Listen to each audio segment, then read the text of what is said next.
ce qui se passe dans le monde en moins de 2 minutes. Commençons par le Québec. Québec enquête sur 5 garages automobiles soupçonnés de fraude dans les tests anti-pollution. Les commerces auraient certifié des véhicules sans faire les vérifications obligatoires, permettant à des voitures polluantes de circuler légalement. Les propriétaires de ces garages risquent des amendes et la perte de leur permis. Ça veut dire que des milliers de véhicules non conformes pourraient rouler sur les routes, sapant tout le système de contrôle environnemental censé protéger la qualité de l'air. Maintenant, regardons le reste du Canada. Le Canada est officiellement entré en récession technique, l'économie ayant stagné 2 mois consécutifs. La croissance nulle freine l'emploi et pèse sur la consommation des ménages à travers le pays. Les économistes anticipent des interventions rapides pour relancer l'activité. Ça veut dire que les décisions sur les taux d'intérêt et les mesures budgétaires vont accélérer dans les prochaines semaines et le débat sur la santé économique du pays n'est plus théorique pour les familles canadiennes. Les États-Unis. Trump se compare à Elvis et menace d'annuler les concerts prévus pour célébrer le 250e anniversaire des États-Unis.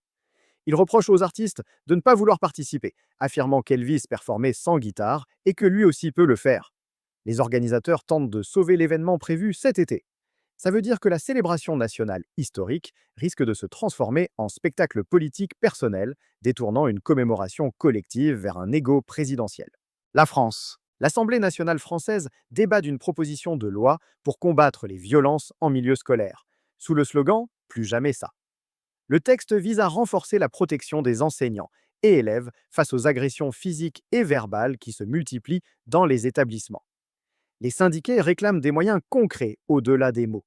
Ça veut dire reconnaître officiellement que l'autorité scolaire s'effrite en France, un basculement qui résonne aussi au Québec, où les agressions en classe augmentent chaque année.